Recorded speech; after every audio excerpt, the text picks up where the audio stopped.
The hardest part wasn't walking down the aisle alone while 2 front-row seats sat painfully empty. It was the phone call 3 weeks later. My parents didn't call to finally apologize for missing my wedding. They called because their life savings, every single penny, had just vanished into thin air. The bridal suite at Oakwood Estate smelled of hairspray, expensive white roses, and nervous sweat. It was 2:15 p.m. on a crisp Saturday in October. My wedding was scheduled to begin at exactly 3 p.m. My bridesmaids, led by my best friend Sarah, were fluttering around me, adjusting the lace on my A-line gown and pouring me half glasses of champagne that I couldn't bring myself to swallow. I was staring at my phone. The screen was completely blank. "Have you heard from them?" I asked, my voice barely above a whisper. I didn't need to specify who "them" meant. Sarah paused, a bobby pin caught between her teeth, and exchanged a heavy, loaded look with my Aunt Sylvia. "Chloe, sweetie," Aunt Sylvia murmured, stepping forward and gently taking the phone from my trembling hands. "Your father's secretary said they left the house at noon. Traffic on the I-95 is a nightmare today. They'll be here." But 2:30 p.m. came and went, then 2:45 p.m. My parents, Thanos and Margaret Sinclair, were many things: demanding, hypercritical, obsessed with appearances. But they were rarely late. For them, punctuality was a weapon used to establish dominance. My father was a senior partner at a prestigious accounting firm in Connecticut. My mother was a staple of the Crestview Hills Country Club. They lived their lives on a rigid schedule dictated by social obligations and golf tea times. For them to be late to their only daughter's wedding wasn't just unusual, it was a loud, deliberate statement. To understand the crushing weight of that afternoon, you have to understand the dynamic of the Sinclair family. I was the afterthought. My older brother, Nathan, was the golden child. Nathan could do no wrong, even when he crashed his BMW drunk at 19, or when he dropped out of business school, or when he blew through $200,000 of my parents' money on a doomed tech startup called Nexus Solutions. My parents covered his tracks, paid his debts, and applauded his entrepreneurial spirit. When I met Liam, a high school history teacher with a modest income and a heart of gold, my parents were overtly disappointed. Liam didn't have a trust fund. He didn't play squash. He wore corduroy and drove a 10-year-old Subaru. Throughout our engagement, my mother treated the wedding like a tedious charity event she was forced to sponsor. They contributed the bare minimum financially, reminding me constantly of the economic strain they were under. A laughable claim given their lavish lifestyle. At 2:55 p.m., the wedding coordinator, a frantic woman named Jessica with a clipboard pressed to her chest, knocked on the suite door. "Chloe, we need to line up. The string quartet is finishing their prelude." "My parents aren't here," I said. The reality of the words tasted like ash in my mouth. Jessica looked panicked. She tapped her earpiece. "Security at the front gate says there are no more cars coming up the drive. Do you want to wait?" "No." Liam's voice cut through the tension.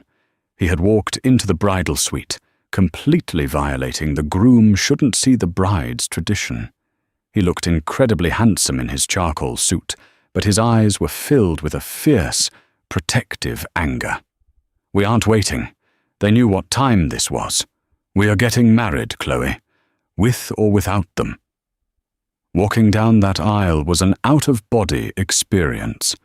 The rustic barn was filled with 120 guests. As I entered, the collective intake of breath wasn't just because of the dress. It was because I was walking alone. The 2 reserved mahogany chairs in the front row, adorned with Mother of the Bride and Father of the Bride placards, sat glaringly, painfully empty. I kept my eyes locked on Liam. If I looked anywhere else, I knew I would shatter. I saw Aunt Sylvia crying softly in the second row. I saw the confused whispers of Liam's family. But Liam's steady hands caught mine at the altar, anchoring me to the earth. Pastor Higgins improvised beautifully, smoothing over the jagged edges of the ceremony, but the absence of my parents was a ghost that haunted the entire evening. The reception was a blur of sympathetic smiles and awkward small talk. "Oh, a sudden family emergency," Aunt Sylvia lied valiantly to anyone who asked. Nathan hadn't shown up either. He had sent a vague text 2 days prior, claiming a critical business merger in London required his immediate presence. I was used to Nathan's absence, but my parents, they lived 45 minutes away. That night, in our hotel suite, I finally broke down. I cried until I couldn't breathe, staining my white silk robe with mascara. Liam held me, kissing the top of my head. "You have a family now," he whispered fiercely. "Me. We're your family."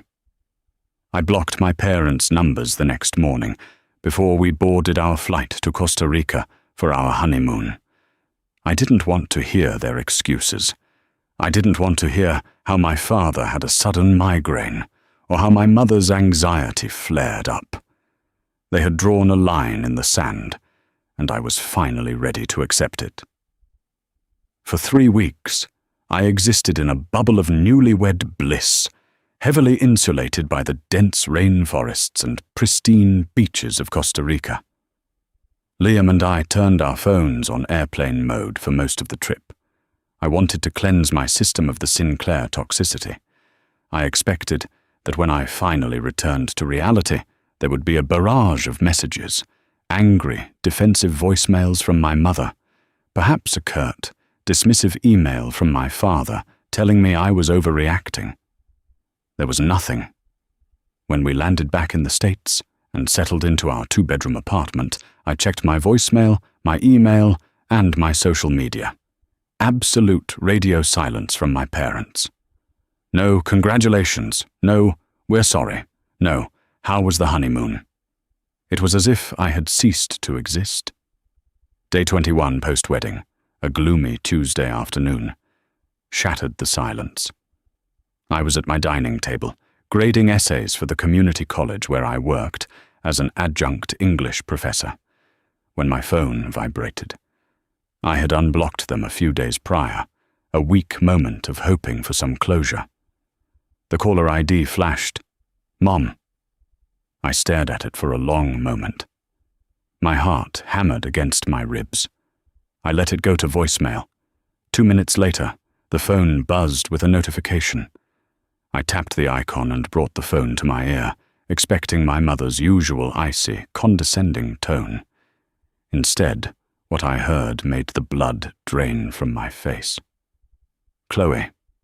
It was a gasp, a primal, ragged sound of sheer panic. My mother was sobbing hysterically, struggling to catch her breath. "Chloe, please pick up. Please. You need to come to the house. It's gone. It's all gone. Your father he's having chest pains. The police are here. Please, Chloe." The line went dead. I dropped my red pen. The sheer terror in her voice was entirely uncharacteristic. Margaret Sinclair did not lose her composure. She didn't cry, and she certainly didn't beg. I called Liam, told him I had a family emergency, and grabbed my keys. When I pulled into the sweeping driveway of my parents' colonial estate in Crestview Hills, a sleek police cruiser was parked near the front door. The front door was wide open. I sprinted up the brick steps, my mind racing with dark possibilities. Had there been a home invasion? Was my father dead? I walked into the grand foyer to find my mother sitting on the bottom step of the sweeping staircase. She was wearing a silk bathrobe at 2 p.m. on a Tuesday, her hair disheveled, her makeup smeared down her cheeks. She looked like she had aged 10 years. My father, Thanos, was slumped in an armchair in the adjacent living room, looking ashen and terrifyingly frail. A uniformed police officer and a man in a cheap suit, presumably a detective, were standing by the fireplace, writing in notepads. "Mum?" I asked, stepping into the room. She looked up, her eyes wide and bloodshot. She didn't stand to hug me. She just pointed a trembling finger toward the coffee table. "We're ruined, Chloe. We're completely ruined." I stepped closer. On the glass coffee table lay a stack of papers, bank statements from Chase, printed out and scattered in disarray. I picked one up. It was a joint savings and investment account. My eyes scanned the numbers. The balance history showed steady growth, a formidable sum of $1,245,000 just a month ago. I looked at the current available balance at the bottom of the page. $0. "What is this?" I breathed, my mind refusing to process the math. "What happened to your money?" "Transferred," my father croaked from the armchair. His voice sounded like dry leaves. "Gone. Wire transfers to offshore accounts in Cyprus and the Cayman Islands. 7 separate transactions over the last 2 weeks." "Did you get hacked?" I asked, looking at the detective. The detective, a stout man who introduced himself as Detective Miller, sighed and flipped his notepad shut. "That's what we're trying to determine, Ma'am. But the bank's cyber fraud division is pushing back. These weren't brute force hacks. The transfers were initiated from within the house." "What do you mean?" I asked. "I mean," Detective Miller said slowly, "the person who authorized these wires used Mr. Sinclair's laptop, logged in from this home's IP address, used his secure 2-factor authentication fob, and correctly answered 3 separate security questions. To the bank, this looks like authorized movement of funds. It's going to be very difficult to get it reversed. The money is already moved through international crypto tumblers. It's essentially ghost money now." I sat down heavily on the edge of the sofa. Over $1 million, their retirement, the foundation of their entire arrogant, comfortable existence, just vaporized. "Where's Nathan?" I asked immediately. My mind naturally gravitated toward the brother who was perpetually desperate for cash. "Have you called him?" "Nathan is unreachable," my mother sobbed into her hands. "He's in London. His phone goes straight to voicemail. We've been trying to reach him for 3 days." "3 days?" I frowned. "When did you realize the money was gone?" "Yesterday morning," my father said. He finally looked up at me. His eyes were devoid of the usual dismissive contempt. Instead, they were cold, calculating, and filled with a sudden, vicious suspicion. He leaned forward, ignoring his supposed chest pains, and fixed me with a glare that sent a chill down my spine. "The bank gave us the exact timestamps of the final 2 transfers," my father said, his voice dropping to a low, dangerous register. "The final authorization, the one that drained the last $400,000, happened last Thursday at 11:30 p.m. from this house." "Okay," I said, confused. "So?" My mother stopped crying. She looked up at me, her face hardening into a familiar mask of hostility. "We were in Martha's Vineyard last Thursday," my father said. "We've been there for 2 weeks, trying to recover from the stress. The house was empty. The alarm was bypassed using the master code. Only 4 people know that code. Chloe." He stood up, pointing a shaking finger directly at my face. "Where were you last Thursday night, Chloe?" he demanded, his voice echoing off the vaulted ceilings. "You were furious with us for not coming to your little wedding. Furious enough to take what you think you're owed?" I stared at him, the room suddenly spinning. They didn't call me here for comfort. They called me here because they thought I was the thief. The silence in the opulent living room was suffocating. I stared at my father, his accusatory finger still trembling in the air, and then looked at my mother, who had expertly composed her face into a portrait of tragic victimization. Detective Miller shifted his weight, his eyes suddenly heavy with professional suspicion as he analyzed my reaction. They were setting me up. It hit me with the force of a physical blow. The convenient absence at my wedding, the sudden trip to Martha's vineyard, the perfectly timed hack executed from the home network while I was supposedly stewing in resentment. My parents hadn't just ignored my wedding, they had weaponized it to create a motive. "You think I stole $1 million from you?" I asked, my voice terrifyingly calm despite the adrenaline flooding my veins. "Who else?" my mother spat, dropping the grieving act entirely. "You've been bitter since the day you met that impoverished teacher. You wanted us to fund your entire life, Chloe, and when we didn't, you decided to take it by force." "I was in Costa Rica until Sunday," I shot back, turning to the detective. "You can check my passport. You can check the flight manifests. I wasn't even in the hemisphere when those transfers were made. Remote access software is very easy to install, ma'am," Detective Miller noted, jotting something down. "If you had access to the home network beforehand—" "I'm leaving," I said, grabbing my purse. "If you want to formally accuse me, detective, you can contact my lawyer. Until then, do not speak to me." I didn't look back as I walked out the front door, the heavy mahogany slamming shut behind me. When I got into my car, my hands were shaking so violently I couldn't get the key into the ignition. I called Liam. He didn't ask questions. He just told me to come straight home. That night, pacing the worn rug in our apartment, the pieces began to click into place. My parents had always underestimated me. To Thanos and Margaret Sinclair, because I chose to study literature instead of corporate finance, I was intellectually inferior. They praised Nathan's chaotic business ventures while mocking my academic career. But what they conveniently forgot was that for years, while Nathan was off wrecking European sports cars, I was the one who fixed their lives. I managed my father's digital filing systems when his secretary was on maternity leave. I set up their encrypted home network, their smart home security, and their cloud backups. They thought I was just doing nerd chores.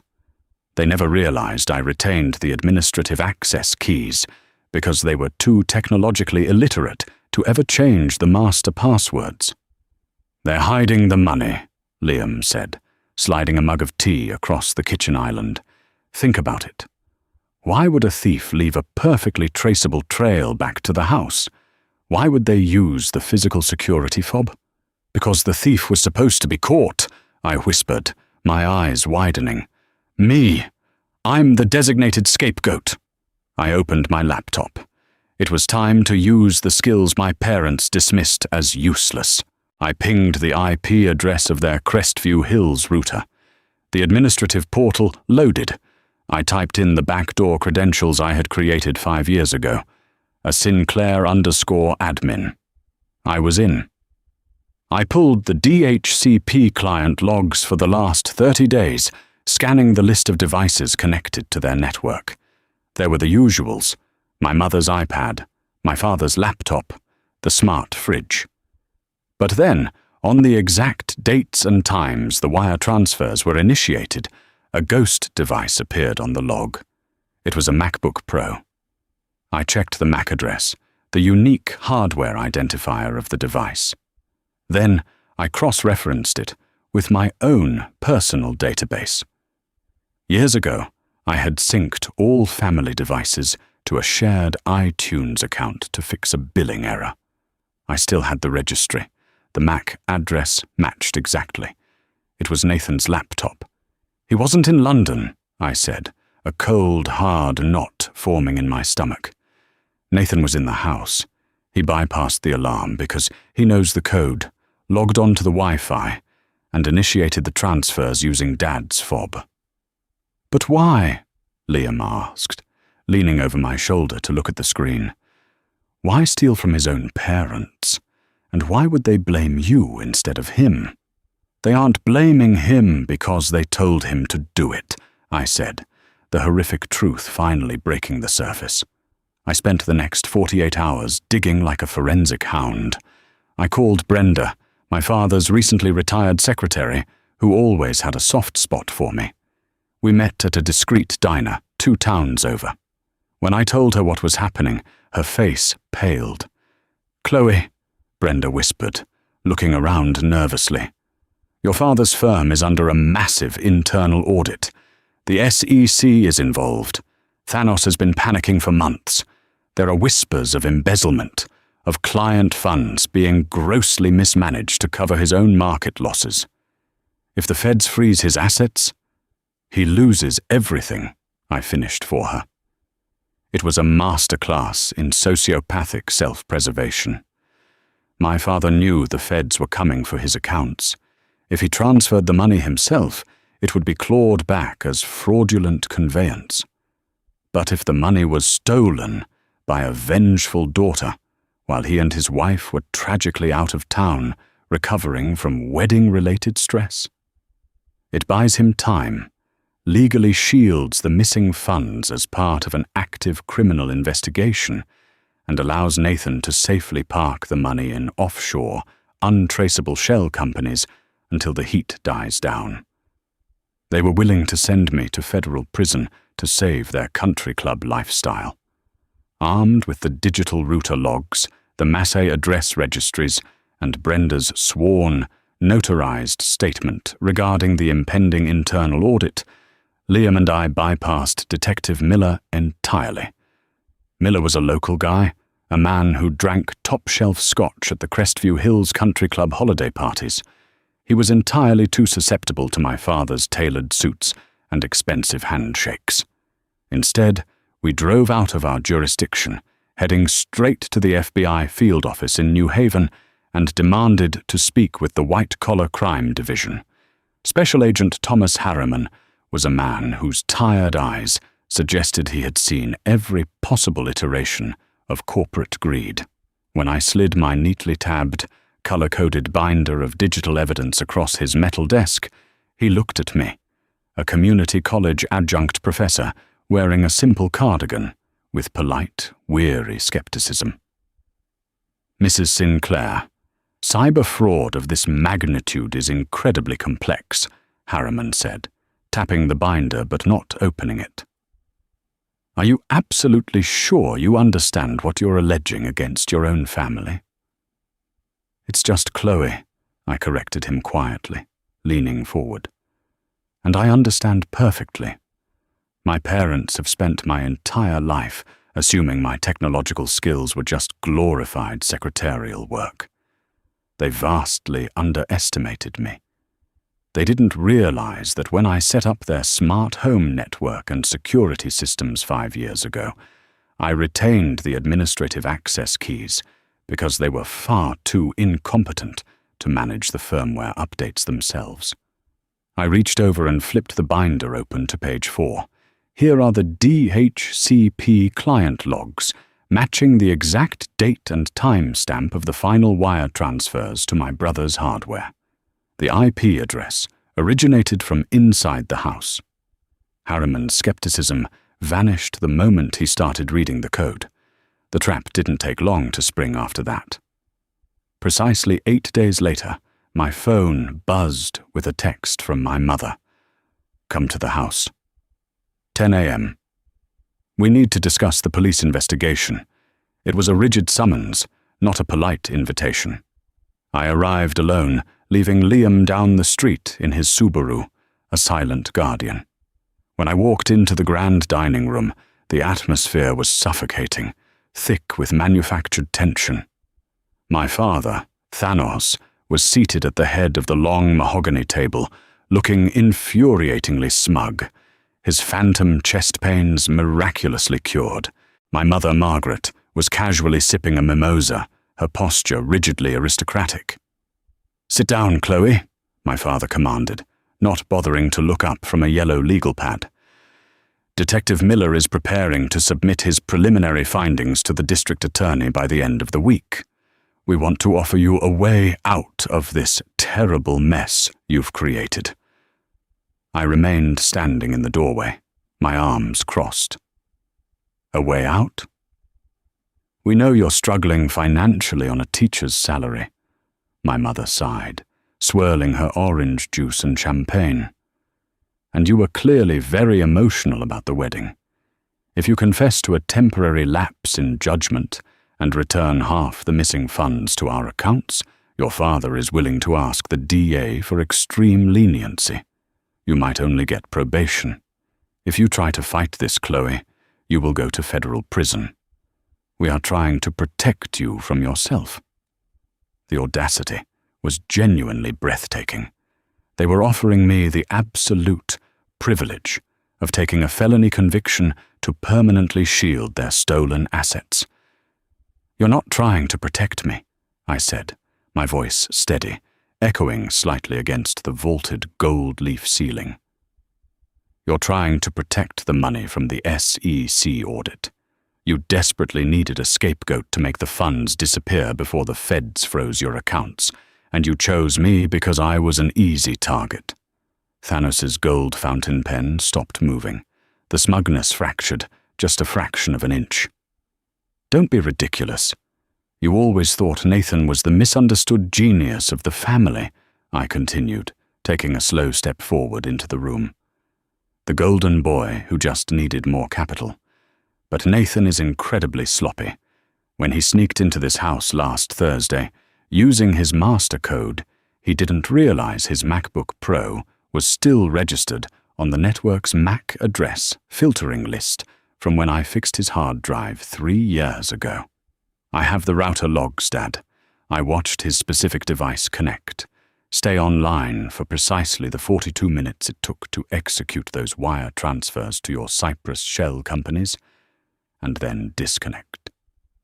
My mother's face drained of all color, turning an ashen gray. The crystal mimosa glass trembled violently in her manicured hand. You hacked into our system? I didn't have to hack anything, I replied, a cold satisfaction settling in my chest. You never bothered to change the default administrator password I set for you in 2021. It was your wedding anniversary. Thanos stood up, his heavy chair scraping violently against the expensive hardwood floor. His face was a mask of pure, unadulterated rage. He finally saw me not as a disappointment, but as a lethal threat. You listen to me, you ungrateful little...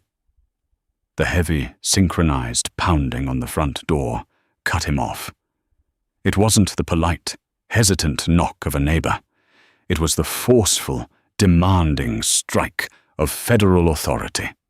Through the sheer silk curtains of the dining room windows, flashing red and blue lights aggressively painted the manicured front lawn, casting chaotic, frantic shadows across my parents' pale faces.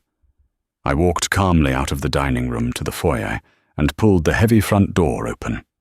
Special Agent Harriman stood on the porch, flanked by 6 federal agents wearing dark tactical windbreakers, emblazoned with FBI. Behind them, the entire wealthy neighborhood of Crestview Hills was watching. The country club elite were standing on their pristine lawns, witnessing the absolute, humiliating public destruction of the Sinclair empire. Thanos Sinclair, Harriman's voice boomed into the silent house, carrying undeniable authority. We have a federal warrant for your arrest on charges of wire fraud, embezzlement, and conspiracy to commit bank fraud. Margaret Sinclair, you are also under arrest. As they pulled my father's arms behind his back, slapping the cold steel handcuffs onto his wrists and stripping him of his expensive suit jacket and his dignity, he looked at me. There was no apology in his eyes, only a venomous disbelief that the daughter he had treated like a peasant had just burned his kingdom to the ground. Nathan is being picked up by Interpol at Heathrow as we speak, Harriman added casually, noticing my mother sobbing hysterically as an agent read her Miranda rights. Turns out, there's no honor among thieves. He flipped on you the second his passport was flagged at the gate. In the end, the ultimate betrayal wasn't their absence on my wedding day. It was their attempt to destroy my future to save their own. Today, Thanos and Margaret are serving federal sentences, their country club memberships permanently revoked. Liam and I bought a small house with a big garden. We don't have millions, but we have something they never did: peace, integrity, and a family built on real love.